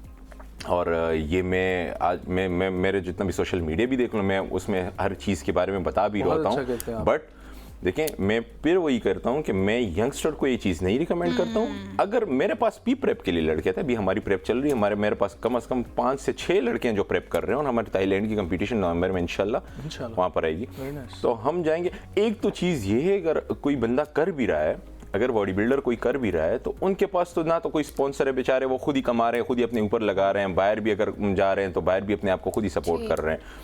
तो अगर ये चीज़ आप कर भी रहे हो और आपके पास इतना बैकअप है, अपना फाइनेंशियली इतना स्ट्रांग हो, तब करो। क्योंकि अगर इस चीज़ में अगर आपके ऑर्गन्स कहीं वीक पड़ गए, आप बीमार हो गए, कुछ और हो गया, तब फिर क्या करोगे? आप तो ना तो किसी को ट्रेनिंग दे पाओगे, ना तो कोचिंग दे पाओगे, फिर कहाँ से कमा के अपने ऊपर लगाओगे? रिकवर कर पाएंगे। अच्छा, मुझे होता है किसी ने एक बार जो है वो स्टीरॉइड्स ले लिए, किसी ने उनको बहकाया या गलत, मतलब उनको गाइडेंस नहीं थी, किसी ने कह दिया कि आप या कोई लेता हुआ आ रहा है अभी तक, ठीक है, लेकिन उसके बाद वो क्विट करता है, तो उसके बाद उसकी बॉडी पर असरात क्या आते हैं, और आया इज इट पॉसिबल कि वो क्विट कर भी सके, क्योंकि दोबारा healthy life हमने ये भी achieve कर सुना है सके, कि जैसे हाँ। इवन वाइटनिंग इंजेक्शन भी लोग लेते हैं ना, तो फिर उसकी भी एडिक्शन हो जाती है, वो आप क्विट Ozempic- नहीं कर सकते। ओज़ेम्पिक का भी मामला सो है। ऐसा आप लोगों के यहाँ ये जो स्टीरॉइड्स का होता है प्रोसेस, ये किस तरह होता है? जो प्रोसेस हमारा होता है, जो हम अब साइकिल वगैरह यूज़ कर रहे होते हैं, फॉर एग्जांपल अगर मैंने साइकिल खुद अगर यूज़ किया, तो मैं अगर 1 साल साइकिल यूज़ कर रहा हूँ, तो फिर बाद में बात आती है, लोग कहते हैं कि पीसीटी कर लेंगे, तो बस आसान बात है, पीसीटी का नाम सुना, पोस्ट साइकिल थेरेपी का, कि मैं ये कर लूँगा तो मेरे बॉडी से वो ड्रग्स निकल जाएंगे, स्टेरॉइड निकल जाएंगे। हालांकि ऐसा बिल्कुल नहीं है। जो हार्मोन्स होते हैं, ये बेसिकली हार्मोन्स ही हैं जो हम इंजेक्ट कर रहे हैं, ये हार्मोन्स ही हैं, मुख्तलिफ हार्मोन्स हैं जो हम इंजेक्ट कर रहे हैं। देखें, कुछ हमारे अंदर हार्मोन्स है, फीमेल के अलग होते हैं, मेल के अलग होते हैं। अब वो वही हार्मोन्स हमें इन्हेंस कर रहे हैं पूरे लाइफस्टाइल, पूरे दिन के काम काज के लिए। जो मैं आपसे बात कर रहा हूँ, मेरी स्ट्रेंथ, मेरी कैलोरीज यूज हो रही है, ठीक है, तो इस तरह मेरे बाकी काम भी उसके थ्रू चल रहे हैं, मेरे हार्मोन्स के। अब वो बेचारे, वो जो जितने हार्मोन्स है वो कुदरती हमारे अंदर जो हैं, वो हमारे सिर्फ बाकी कामों के लिए, ठीक है, हम बाकी काम उसके थ्रू कर रहे होते हैं।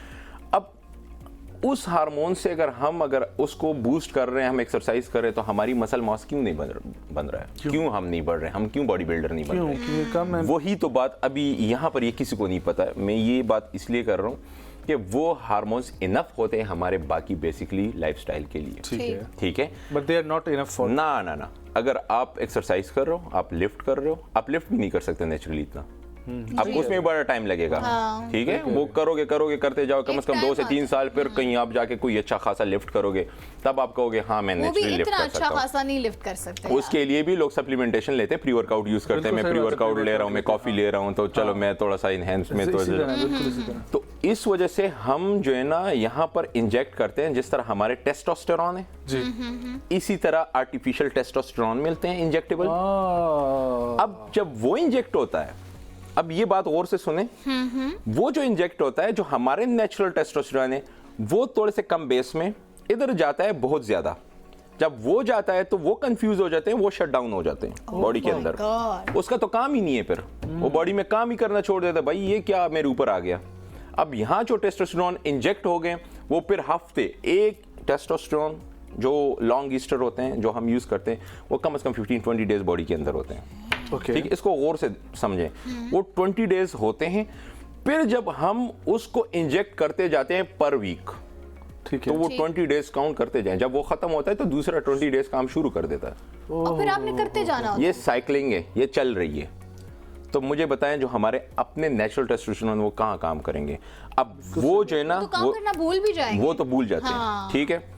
इसलिए जो लोग कहते हैं कि सेक्सुअली प्रॉब्लम हो जाती है, वो भी मैं सारा सब कुछ आपको बताता हूँ, जो हमारी जो पूरी लाइफस्टाइल पूरी उससे डिस्टर्ब हो जाती है।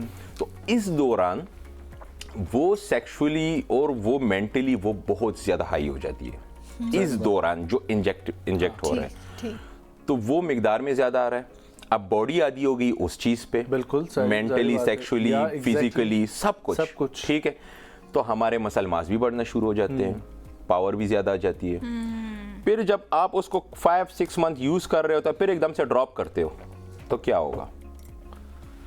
बिल्कुल, आप जो है ना वो लेजीनेस कि आप बैसाखियों पे थे। अब मैं बताता हूँ, बैसाखियों पे थे। लोग मोटे क्यों हो जाते हैं? लोग मोटे क्यों हो जाते हैं? फैटी लोग बोलते हैं ना, वो जो आपने सुना होगा कि यार ये तो बॉडी स्टेरॉइड से बनी है, ये बॉडी तो बॉडी बिल्डिंग तो छोड़ दे यार, फिर वापस आके उसी हालत में आ जाओगे, फुल जाओगे। यही बिल्कुल वो जब कोई स्टेरॉइड यूज करता है और वो एकदम से छोड़ देता है, मतलब फॉर एग्जांपल 6 महीने साल करके उसके बाद छोड़ दिए, 2-3 महीने छोड़ के एकदम से वो वापस अपनी डाइट वगैरह भी छोड़ देता है, वो फैटी हो जाता है। वो यही चीज़ होती है जो आपका जो आर्टिफिशियल टेस्टोस्टेरोन वो बॉडी के अंदर ख़त्म हो जाता है। आपका नेचुरल टेस्टोस्टेरोन जब शुरू होता है ना, तो वो और वीक पड़ चुका होता है। तो आपकी बॉडी इतनी लेजी हो जाती है कि वो फैट आना शुरू हो जाता है उस पर।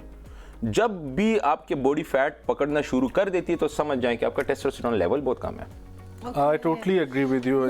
Thank you so much for this information. दंगल, जिसमें आमिर खान ने भी स्टेरॉइड्स लेके अपनी बॉडी बढ़ाई थी, लेकिन उसने जो अपने कमजोर होने वाले सीन्स थे वो बाद में इसीलिए किए थे।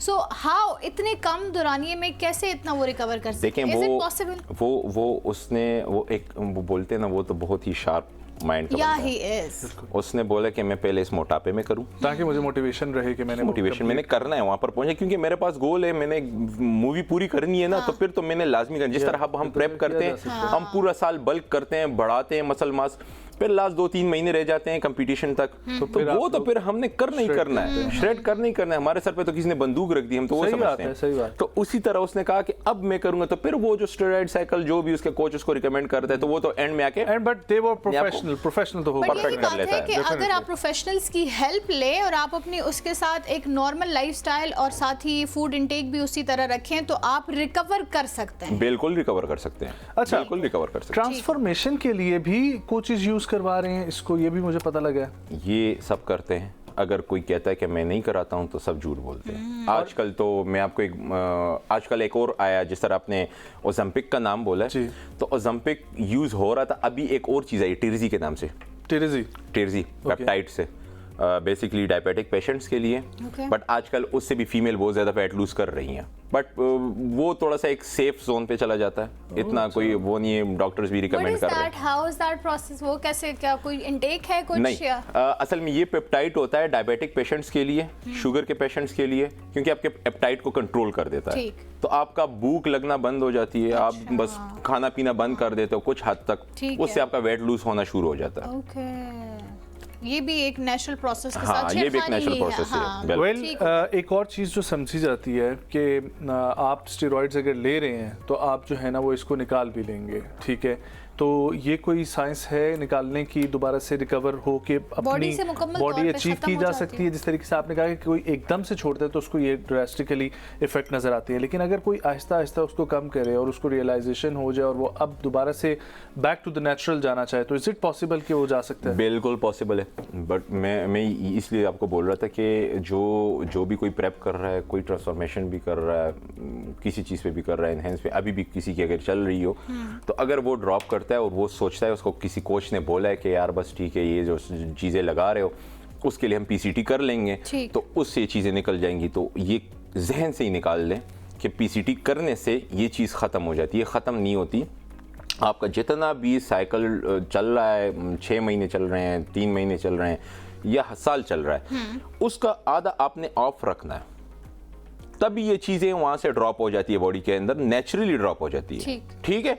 इस दौरान सिर्फ और सिर्फ अगर आप पीसीटी करते हो, पीसीटी कितनी होगी, तकरीबन 15-20 डेज या 25 या 1 मंथ चल जाता है, तो उसमें सिर्फ ये होता है कि जो आपका जो नेचुरल टेस्टोस्टेरोन क्लोज अप हुआ होता है वो वापस रिसाइकल हो जाता है, बस ये आपका नेचुरल टेस्टोस्टेरोन स्टार्ट कर देता है, बाकी कुछ नहीं करता है। ड्रग्स आपके अंदर होंगे ही, जितने लॉन्ग ईस्टर शॉर्ट ईस्टर लगे वो टाइम के साथ कहा जाता है कि यही स्टेरॉइड्स अगर का इस्तेमाल आप करते हैं तो आपकी आगे जो नेक्स्ट जनरेशन होती है इवन जीन्स के थ्रू उनमें ट्रांसफर, इज दैट ट्रू और you have seen the cases like that? नहीं, ये वैसी बात है, मतलब ये इस चीज़ को इफेक्ट नहीं करती इतनी। अच्छा। हाँ, ये जो मैंने आपसे पहले बात की कि थोड़ी सी फिजिकली और सेक्सुअली थोड़ा सा उसमें मसला आ जाता है, बट वो भी ट्रीट हो जाता है अगर आपके पास कोई अच्छा कोच हो और आपको कोई अच्छा गाइड करने वाला हो। बट ये मिथ्स है, बाकी ये मिथ्स हैं, बहुत सारी चीज़ें हैं जो अभी ऑन एयर तो हम नहीं बता सकते हैं इस तरह, बट कुछ चीज़ें थोड़ी सी ये कि वो बहुत ज़्यादा हो जाती है। Thank you so much Khan Salaar for coming. बहुत ही एजुकेटेड टॉपिक था जिसके ऊपर बात करना बहुत ज़रूरी थी, और इसकी इंफॉर्मेशन देने के लिए बहुत बहुत शुक्रिया। एंड विल होप के नेक्स्ट भी टॉपिक्स हम आपके साथ डिस्कस करते रहेंगे, और इसी तरीके से आप हमें टॉपिक्स फिटनेस में सजेस्ट भी किया करें। ख़वातीनो हज़रात, ये बहुत ज़रूरी है, फिटनेस का ख्याल रखें, और ये चीज़ समझना बहुत ज़रूरी है कि body building is a whole different thing, और फिटनेस डेली लाइफस्टाइल को इम्प्रूव करना एक अलग चीज़ है। आप कार्डिक जो है वो चाहते हैं कि कार्डियो करें और ऐसी एक्टिविटीज़ करें जिसमें आपका कार्डिक रेट जो है वो पंप हो, वो बढ़े, और आपके मसल्स जो हैं वो नेचुरली ग्रो करें, या आप एटलीस्ट मूवमेंट, मोबिलिटी, ठीक है, इन तमाम चीज़ों में बेहतर फील करें। या एग्जैक्टली, सो उसके लिए फिटनेस, लाइफस्टाइल, न्यूट्रिशन, वैल्यू, ये सब चीज़ें बहुत ज़्यादा ज़रूरी है। स्लीप साइकिल बहुत ज़रूरी है, स्ट्रेस फ्री होना, वॉक करना, सन बाथ, ये सब चीज़ें बहुत अहम है। लेकिन एक body building is a whole different thing जिसके ऊपर हम लोगों ने बात की, एंड आई एम श्योर आपको उससे कुछ ना कुछ हेल्प मिली होगी। एक ब्रेक शामिल करते हैं, वापस आएंगे, हमारे साथ रहें।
Welcome back viewers. हमारी कोशिश होती है कि डिफरेंट स्पोर्ट्स के ऊपर बात की जाए और ख़ास तौर पे ऐसी स्पोर्ट्स जिनको थोड़ा सा निगलेक्ट किया जाता है, क्योंकि आपको पता है हमारा फोकस क्रिकेट के ऊपर होता है और क्रिकेट के अंदर पाकिस्तान की कारकर्दगी भी आपके सबके सामने है। लेकिन क्रिकेट का एशिया कप हो, चैंपियंस ट्रॉफी हो, T20 वर्ल्ड कप हो, नॉर्मली वर्ल्ड कप हो, कोई टीम यहाँ पर टूर पे आए, हमारी टीम कहीं पर जाए, तो वो पूरा सिलसिला एक कौमी मामले की तरह जो है ना, वो नेशनल सिक्योरिटी के मामले की तरह ट्रीट किया जाता है। और उनका प्रोटोकॉल, उनके लिए स्पॉन्सर्स, उनके लिए तमाम तर चीज़ें जो सामने होती हैं, आप सभी को मालूम है। क्रिकेट क्रेज़ है इस नेशन में, लेकिन इससे हट के हमारी कौमी गेम है हॉकी। उसका जो हाल है आप सबके सामने है। बॉक्सिंग में पाकिस्तान में उठते हुए चैंपियंस हैं, लेकिन उनको भी सपोर्ट नहीं मिलती। मार्शल आर्ट्स के प्लेयर्स यहाँ पर मौजूद हैं, उनको भी सपोर्ट नहीं किया जाता। फिर एक ऐसी गेम जो पाकिस्तान के side areas including Gilgit Baltistan, Chitral, Quetta, Karachi में लियारी और बहुत सारी ऐसी जगह हैं जहाँ पर खेली जाती है, वो है फुटबॉल। और फुटबॉल में जो हमने किया कौमी टीम के साथ रिसेंटली जो टूर पे गई थी और वहाँ पर जो उनकी कंडीशन हुई, वो भी आप लोगों के सामने है। बट अभी फुटबॉल के साथ ही एक नई गेम तो नहीं है, लेकिन पाकिस्तान में कम इसका रुझान है, फुटसॉल के लिए जो प्रमोशन है, इसकी जो टीम्स यहाँ पर बनी हुई हैं, जो गेम्स हैं, उसके ऊपर अवेयरनेस के लिए आज हमने ये सेगमेंट रखा है। हमारे साथ एक नेशनल फुटसॉल प्लेयर हैं, उनसे हम जानेंगे इस गेम की बढ़ोतरी के हवाले से। लेकिन ये कैसी गेम होती है, इसका थोड़ा सा मैं आपको बता देता हूँ, बाकी सब उनसे हम जानेंगे। ये एक तेज़ रफ्तार जो है वो गेम है और इसमें नॉर्मल फुटबॉल से ज़्यादा आपके जो है आसाब आपको एक्टिव रखने पड़ते हैं। एक तो ग्राउंड इसमें छोटा, दूसरा इंडोर, तीसरा 5-5 टीम्स की जो है वो प्लेयर्स पर मुश्तमिल ये गेम होती है। और इसमें छोटे मैदान की वजह से जो फुर्ती है आपकी, उसमें भी तेज़ी आपको चाहिए होती है। आपकी जो है वो जितने भी सेंसेस हैं ओवरऑल जो फुटबॉल में इस्तेमाल हो रहे होते हैं, उन सब की जो है ना वो 3x पे लगे होते हैं वो तमाम तर चीज़ें। लेकिन पाकिस्तान की टीम एशियन जो है फुटसॉल वो खेल चुकी है और वहाँ पर इन्होंने मुकाबले जीते भी हैं। पहला वो मुकाबला था जो इन्होंने शुरू किया और अब डिफरेंट इसके कॉम्पिटिशन्स में पाकिस्तान की फुटसॉल टीम जो है वो नेशनल लेवल पर मौजूद है, जो कि PFF के अंडर ही आती है। लेकिन हमें ज़रूरत है कि इस स्पोर्ट को जो है ना वो सपोर्ट करने की, through media, through social media and through sponsorships. Because Pakistan में ऐसे बहुत सारे लोग हैं जो स्पॉन्सर दे सकते हैं, लेकिन वो आगे नहीं आते क्योंकि उनसे उस तरीके से प्रॉपर्ली रब्ता नहीं किया जाता, उनको ऑन बोर्ड नहीं किया जाता और उनको उनके बेनिफिट्स नहीं बताए जाते, विच इज़ वेरी नेसेसरी। और इसी के लिए फेडरेशंस बनी होती है और इसी के काम के ऊपर हुकूमत को फोकस करना चाहिए। आइए आपको मिलवाते हैं नेशनल फुटसॉल प्लेयर से, जो कि इस वक्त नेशनल टीम का हिस्सा भी हैं, और उनसे जानते हैं कि फुटसॉल में पाकिस्तान के अंदर क्या हो रहा है। We have with us Mohammad Adnan Ashfaq. अस्सलाम वालेकुम, thank you so much for joining. खैरियत से हैं आप? जी अल्हम्दुलिल्लाह। सो अदन, माशाल्लाह से कब से आप खेल रहे हैं फुटसॉल, और फुटसॉल के हवाले से ज़रा बताइएगा प्लीज़ हमारे नाज़रीन को कि क्या गेम है और पाकिस्तान इस वक्त कहाँ पर स्टैंड करता है? जी, फुटसॉल तो जैसे कॉलेज से, स्कूल लाइफ से ही क्रेज़ था फुटबॉल देख देख के। मेसी फेवरेट प्लेयर है, तो बस जैसे उनको देख के ऐसे ही घर में, जबकि घर वाले कभी सपोर्ट ही नहीं कर सके कि उनको यस कि एजुकेशन ही बहुत ज़रूरी है, और एजुकेशन साथ ले के फुटसॉल खेलते रहे बच के घर से। यूँ कभी प्रोफेशनली सोचा नहीं था, लेकिन जब क्रेज़ आया ज़्यादा और जब आसपास मतलब फील करता था कि मतलब प्लेयर्स कहते थे कि जाओ प्रोफेशनली जाओ इस चीज़ में, तो फिर मैंने प्रोफेशनली स्टार्ट की अबाउट 4-5 ईयर्स अगो। फिर प्रोफेशनली खेला और अब माशाल्लाह नेशनल टीम में जो प्रीवियसली हमने एक AFC खेला है, क्योंकि वो फर्स्ट एवर फुटसॉल टीम है जो बनी है, और उसकी स्क्वाड में मैं आया हूँ और एक बहुत बड़ी अचीवमेंट थी और बहुत खुश हूँ और अब भी उसके साथ ही हूँ। अच्छा, मुझे ये बताएं, आपने वैसे शुरुआत कहाँ से की थी, कौन सा क्योंकि बहुत सारे लोगों को हमारे यहाँ प्लेटफॉर्म्स भी नहीं प्रोवाइड किए जाते, राइट? तो आया आप इस्लामाबाद से ही आपने स्टार्ट किया, गिरदोनवाज से क्लब्स में खेला, उसके बाद क्योंकि नेशनल टीम तक फिर इंटरनेशनल खेलना ये एक बिग अचीवमेंट होती है, हर कोई नहीं कर पाता। जी, पहले तो बिल्कुल ग्रास रूट पे किसी को पता ही नहीं था, बाहर खेल रहे हैं, ग्राउंड्स में खेल रहे हैं, ऐसे ही है। आपको पता है यहाँ पे बुकिंग सिस्टम, आप 1 and 5 आवर्स की आपकी बुकिंग मिलती है, आप उसमें जाके खेलें। उस तरह खेलते खेलते फिर एक ऐसे यहाँ पे पाकिस्तान में ये है कि यहाँ पे पेड टीम्स हैं फुटसॉल की। मेरे ख्याल से फुटबॉल से ज़्यादा क्रेज़ है फुटसॉल का right now in Islamabad, Peshawar, Lahore, Karachi, हर जगह पे पेड टीम्स में पहले तो सोचता था कि पे टीम में कैसे आऊँ, क्योंकि वो बहुत अच्छे प्लेयर्स होते थे और इस तरह Right. खेलते खेलते फिर किसी ने स्काउट किया, वहाँ से फिर मैं एक फुटसॉल, जो प्रॉपर फुटसॉल टीम में मैं खेला वो एक सिल्वर सिटी जो कि एक रियल एस्टेट का है, ओके और वहाँ पे फिर उनकी तरफ से मैं खेला। और उसके बाद खेलते खेलते फिर मैदान में ज्वाइनिंग हुई मेरी, फुटसॉल वहाँ से शुरू किया। फिर ऐसे खेलते खेलते जब मैं अपर लेवल पे खेलना शुरू कर दिया ना, तो जो कोचेस वगैरह थे जो नेशनल टीम के साथ थे, फिर उन्होंने स्काउट किया और फिर मुझे चांस दिया उन्होंने। फुटसॉल की नेशनल टीम की अगर हम बात करें, जी जी। ठीक है, जैसे बाकी ज़ाहिर है हमें स्पोर्ट्स नज़र आती है, वैसे ही फुटसॉल का रुझान पाकिस्तान में अभी उस तरह से नज़र नहीं आया। कैसे प्रोसेस होता है इनका, सिलेक्शन कैसे होती है इसके, उसके बाद इनकी फंडिंग्स कहाँ से होती हैं, कैसे तरीक़ाकार होता है, उसके बारे में बताएं। जी, अब हमारे यहाँ तो एक सिस्टम प्रॉपर नहीं है। जैसे कि आप अगर जो जाइंट्स हैं फुटसॉल के, ईरान, इराक हो गए, एक प्रॉपर उनके पास चैनल है, वो प्रॉपर लीग्स होती हैं जो प्लेयर्स खेल रहे हैं। पाकिस्तान में ये नहीं है। और जब उन्होंने किसी भी टूर्नामेंट में पार्टिसिपेट करना होता है तो उनके जो प्लेयर्स होते हैं वो प्रॉपर ट्रेनिंग में होते हैं, तो वो उनको ज़्यादा कुछ करने की ज़रूरत नहीं होती। अब हमारा यहाँ पे ये है कि जब कोई, अब जैसे AFC आएगा, अब जैसे नेक्स्ट मंथ AFC है, तो उससे 20 डेज़ पहले स्क्वाड अनाउंस होगा। उससे पहले किसी को पता ही नहीं, हाँ, और उससे पहले किसी को पता ही नहीं होगा कि ये प्लेयर को हमने लेना है नहीं लेना। तो ऐसा होता है कि पहले तो 25 का स्क्वाड अनाउंस होता है, फिर वो कैंप में जाते हैं, और कैंप में जब जाते हैं तो कैंप में फिर आहिस्ता आहिस्ता प्लेयर्स कट होते हैं और उस तरह फिर 14 प्लेयर्स रह जाते हैं। अदन, मुझे अपने तजुर्बे से बताएं कि पाकिस्तान में बॉयज़ जो है वो कितना जो है ना वो खेल सकते हैं, कैपेबिलिटीज़ उनकी क्या है फुटसॉल से रिलेटेड और फुटबॉल से रिलेटेड? देखें, जितना पोटेंशियल और टैलेंट मैंने देखा है पाकिस्तान में बहुत है, मतलब प्लेयर्स बहुत अच्छे हैं। लेकिन बाहर के प्लेयर्स भी मैंने देखे हैं, बाहर के मैं खेला हूँ, हाँ, पता चलता है कि वो बहुत हमसे ट्रेंड हैं because of their training, yes, and opportunities, their professional trainings, या। लेकिन हमारे यहाँ पे आप मुझे बताएं, कोई लीग है ही नहीं, फुटसॉल की कोई लीग नहीं है, कोई लीग नहीं है, ना फुटबॉल की लीग है। आप फुटबॉल देख लें, आप क्रिकेट को देखें, PSL हो रहा है, कश्मीर लीग हो रही है, सिंध लीग हो रही है, पता नहीं क्या क्या हो रहा है, काजी आजम ट्रॉफी हो रही है। आपके प्लेयर्स ऐसे ही आ रहे हैं ना, और कैसे आएंगे, डोमेस्टिक, लेकिन यहाँ पे कोई लीग नहीं है। अच्छा, मुझे ये बताओ कि डिपार्टमेंट स्पोर्ट्स जो है उसका एक बहुत बड़ा होता है तरीकाकार कि वहाँ से एक तो आपको मंथली सपोर्ट भी मिलती है प्लेयर को, और दूसरा वो नरिशमेंट भी मिल रही होती है। ये कोई एग्जिस्ट करता है फुटबॉल के साथ सिस्टम?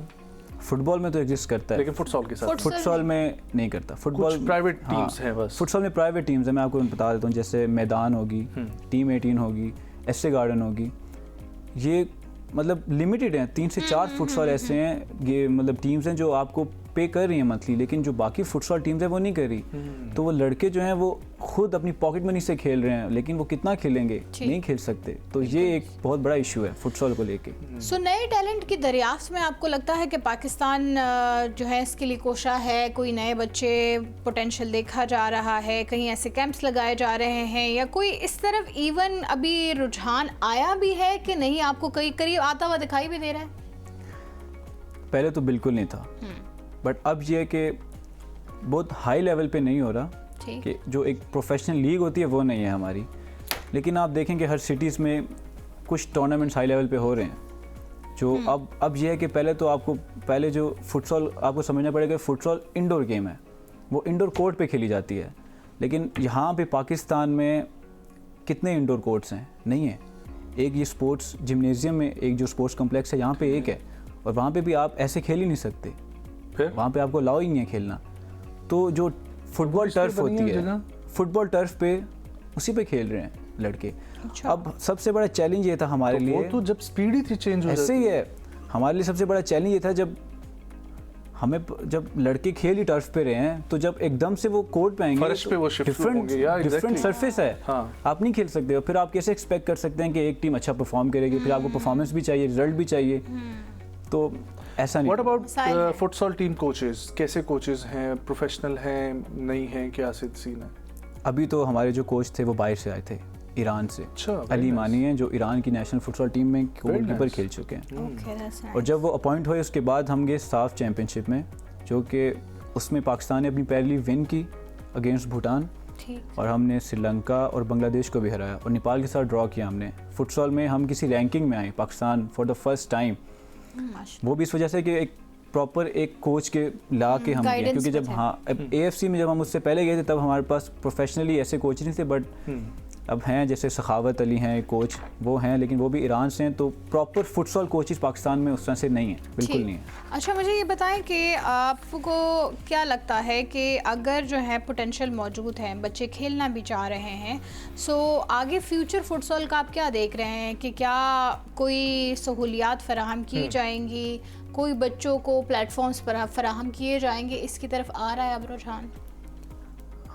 आना तो चाहिए, और आना चाहिए तो बेशक हो, तो बहुत सारी चीज़ों के देखो लेकिन हमारा अभी- फोकस होना चाहिए। अच्छा, मुझे ये बताओ कि पिछले साल की निस्बत इस साल या उससे पिछले साल की निस्बत इस साल कोई बेहतरी आती हुई नजर आ रही है? देखी? बेहतरी प्लेयर्स में आ रही है, सिस्टम में नहीं आ रही। बात तो वही आ गई, पोटेंशियल तो है ही ऑलरेडी हमारे पास Obviously। मौजूद, टैलेंट तो है। बिल्कुल, जब आप अपॉर्चुनिटी और पोटेंशियल को जब आप किसी लेवल पे लेके नहीं जाएंगे, आप उसको ट्रेन नहीं करेंगे, आप उसको शार्प नहीं करेंगे, तो आप एक्सेल नहीं कर सकते उस तरह से जैसे बाहर की कंट्रीज कर रही हैं।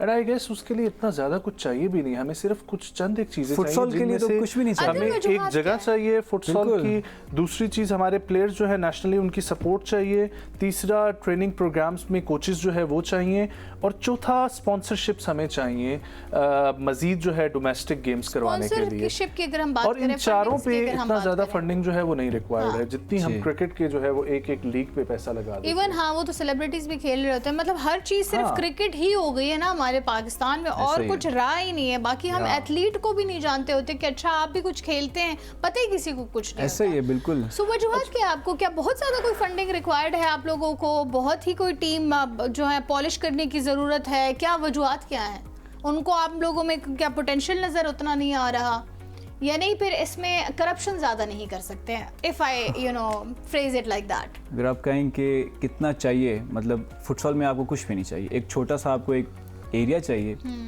बॉल्स चाहिए, बस दैट्स इट। आपको एक कोच चाहिए, प्रॉपर ट्रेनिंग चाहिए, उसके अलावा तो कुछ भी That's नहीं है। और जो लड़के हैं जो मेरे टीममेट्स हैं, मुझे पता है इतने पैशनेट है कि उनको, मतलब आप वो कुछ डिमांड नहीं करते कि हमें ये कुछ चाहिए, उनको बस एक ट्रेनिंग चाहिए, उनके प्रॉपर चैनल चाहिए कि पता भी हो कि उनका फ्यूचर है भी उस जगह पे या नहीं है, आज टीम में हैं, कल हैं भी या नहीं है, कल वो बाहर जाएंगे भी खेलने। पहले तो ये था कि हम जाते ही नहीं थे बाहर टूर्नामेंट खेलने, हम तो बोल रहे होते थे कि हम जाएं, और हमें पता ही नहीं होता कि हम जाएंगे, हमें फीफा PFF भेजेगा बाहर या नहीं भेजेगा। लेकिन अब तो ये है कि अब भेजना शुरू हुए हैं, अब हमने टूर्नामेंट्स खेलने हैं, और मुझे लगता है अब तो वुमेंस फुटसॉल टीम भी है, अच्छा, और उन्होंने भी साफ में हमारे साथ ही पार्टिसिपेट किया था और पहली विन भी की थी। Very nice. वेल, लास्ट में मैं चाहूँगा कि अदन कुछ आप अपने फुटबॉल प्लेयर से या फेडरेशन से जो है वो कुछ कहना चाहें, सो प्लीज़। गिले शिकवे या सजेशंस जो भी आप देना चाहें। सजेशंस हैं, क्योंकि मैं खुद एक फुटसॉल प्लेयर ही हूँ और मैंने इन्हीं के साथ आगे भी खेलना है। डेफिनेटली। और सजेशन ये है कि जैसे हम फुटबॉल को भी अब देख रहे हैं, वैसे हमें चाहिए कि हम फुटसॉल को भी आगे लेकर जाएं, क्योंकि पोटेंशियल बहुत है, प्लेयर्स बहुत अच्छे हैं और बहुत पैशनेट हैं और खेलना चाहते हैं वो। बस हमें एक प्रॉपर ट्रेनिंग चाहिए, और एक अच्छी ट्रेनिंग और प्रॉपर एक स्काउटिंग चाहिए, ग्रास रूट से स्काउटिंग चाहिए कि आप देखें स्कूल से आप शुरू करें, स्कूल्स में बच्चे खेल रहे हैं, आप वहाँ से स्काउट करें। आप हमारे यहाँ की एक प्राइम एज होती है एक फुटसॉल की, एक फुटसॉलर की, वो आप गुजर जाती है। जब आप उसको देखते हैं हाँ वो अच्छा है, फिर आप उसको टीम में ले लेते हैं। लेकिन जब वो अपनी गेम के पीक पे जब वो अपनी जब वो अपनी गेम की पीक पे था तब आप उसको नहीं लेते, और जब उसके आखिरी 2-3 इयर्स रह जाते तो हैं आपको कोई बताता है कि ये तो लड़का बड़ा अच्छा हाँ। पिछले 5 साल से बहुत अच्छा खेल रहा है, ठीक है, तो उसका 5 साल वो गुजर गया होता सही है। हम ऐसे भी किसी के कहने में ज़्यादा आते हैं, खुद नहीं देख सही बात पाते है। हैं। वेल अदन, thank you so much for joining and will hope कि फुटसॉल जो है और फुटबॉल दोनों ही तरक्की करे, क्योंकि ये बहुत ज़रूरी है कि बाकी स्पोर्ट्स के ऊपर भी फोकस किया जाए। Thank you thank you so so very much much. For Wish you coming good once luck again. for the ख़वातीन और हज़रात, लास्ट में हम लोग बात करेंगे हिस्ट्री सेगमेंट की। आज है 17 जून, और 17 जून हमेशा से याद रखा जाता है एक शख्सियत की वजह से जो पाकिस्तान के मारूफ अदाकार भी थे, टीवी मेज़बान भी थे, शायर भी थे।